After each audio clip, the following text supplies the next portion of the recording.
Salut à tous, alors nouvelle vidéo tuto pour vous apprendre les bases de la commande tout simplement de Windows.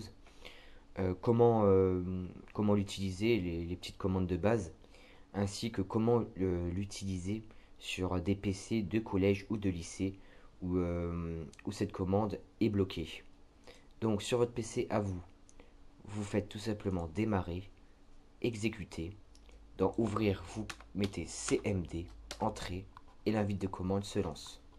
Maintenant, si vous êtes au collège ou au lycée et que ceci est bloqué, il va falloir donc le créer nous-mêmes. Pour cela, il vous faut créer un nouveau bloc-notes ou un nouveau document texte. Donc faites clic droit, nouveau, document texte ou bloc-notes, suivant le PC. Donc une fois fait, vous avez donc votre document texte, vous double-cliquez. À l'intérieur, vous devez noter CMD, diminutif de commande, .exe. Une fois fait, vous cliquez sur Fichier, Enregistrer sous. Et dans le nom du fichier, vous mettez cmd.bat. Et vous cliquez sur Enregistrer. Et vous obtiendrez ce raccourci. Maintenant que vous avez ceci, vous pouvez supprimer le document texte.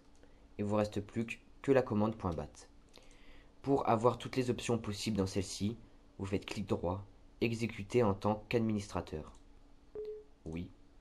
Et l'invite de commande se lance. Je vais maintenant vous montrer comment créer un nouvel utilisateur sur votre session Windows.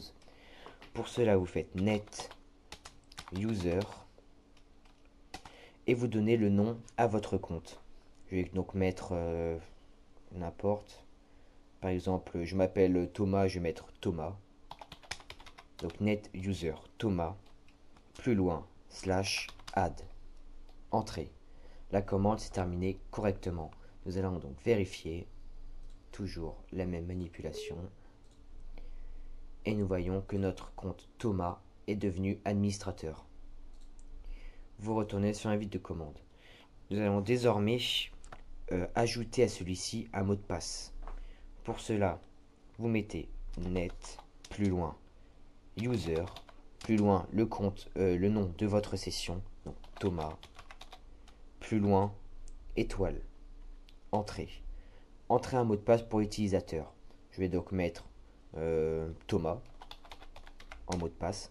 Comme vous voyez, rien ne se produit à l'écran, c'est normal. Ça permet de protéger votre mot de passe au cas où quelqu'un regarde. Vous faites entrer. Entrez à nouveau le mot de passe pour confirmer. Donc je réécris Thomas, entrée. La commande s'est terminée correctement. Nous allons à nouveau vérifier. Oui. Et comme nous le voyons, maintenant ma session Thomas est protégée par un mot de passe. Pour modifier ce mot de passe ou le supprimer, il faut faire exactement la même manipulation. Vous mettez net user Thomas, plus loin étoile, entrée. Entrer un mot de passe pour utilisateur. Donc je vais le modifier, je vais mettre autre chose. Mais non, pas Thomas, mais je sais pas, bureau, n'importe. Entrée, je réécris bureau, entrée. La commande s'est terminée correctement. Mon mot de passe n'est plus Thomas, mais bureau. Pour enlever tout mot de passe, vous mettez la même commande, net user Thomas, étoile, entrée. Vous faites entrer, vous ne marquez rien. Vous faites entrer, vous refaites entrer. Et il n'y a normalement plus de mot de passe. Nous allons vérifier. Panneau de configuration. Excusez-moi. Ah. Voilà. Et notre compte Thomas n'a plus de mot de passe. Ceci est possible pour, par exemple, enlever le mot de passe d'un autre utilisateur.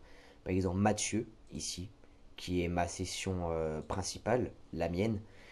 Si quelqu'un va sur mon PC pendant mon absence, fait ce que je viens de faire ici, en créant une nouvelle session, peut, en se connectant à elle, modifier mon mot de passe à moi. Donc, pour ce faire, par exemple, si vous êtes puni d'ordi, vos parents vous ont puni d'ordi, vous allez sur leur ordinateur, sur leur session, vous faites exactement ce que je viens de faire là. Et pour enlever leur mot de passe ou le modifier, vous faites net user, le nom de session de leur compte principal. Donc là, on va faire sur le mien qui est Mathieu. User Mathieu, plus loin étoile. Entrer un mot de passe utilisateur, donc je ne vais rien mettre. Je refais entrer, encore entrer. La commande s'est terminée correctement. Donc par exemple, panneau de configuration, ajouter ou supprimer des comptes utilisateurs. Et voilà, comme vous le voyez, ma première session principale, Mathieu, n'a plus de mot de passe. Donc ça c'est utile, par exemple, même si vous avez des enfants, par exemple pour mettre un mot de passe sur ceci, pour le modifier, pour accéder à leur session pendant leur absence. Pareil si vous êtes des enfants et que vos parents vous ont puni d'ordi, ou, ou au lycée, si les commandes sont bloquées, pour faire ce que vous voulez. Maintenant que vous savez tout ça, je vais vous apprendre quelque chose d'autre. Par exemple, comment éteindre un ordinateur à distance. Pour cela, vous mettez shutdown, plus loin, tiré du 6, i, entrée. Une petite fenêtre s'affiche avec écrit arrêt à distance.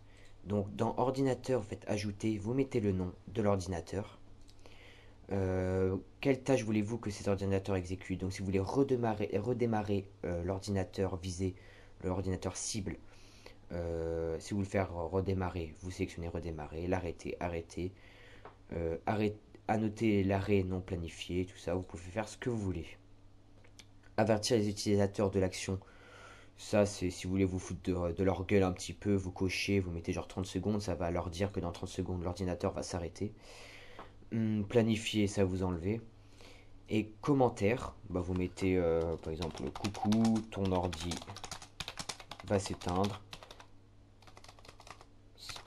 Vous mettez OK et ce message va s'afficher sur l'ordinateur de votre ami et au bout de 30 secondes, celui-ci va s'éteindre. Si vous sélectionnez éteindre bien sûr. Voilà pour ça. Maintenant, si vous êtes au collège et au lycée et que le prof a bloqué les sites web comme Facebook, YouTube, etc., je vais vous montrer comment les débloquer. Donc pour cela, vous mettez ping, plus loin, le site internet en entier, pas Facebook tout court, vous mettez par exemple www.facebook.com, entrée. Comme vous le voyez, il est écrit réponse de nanana, nanana, nanana.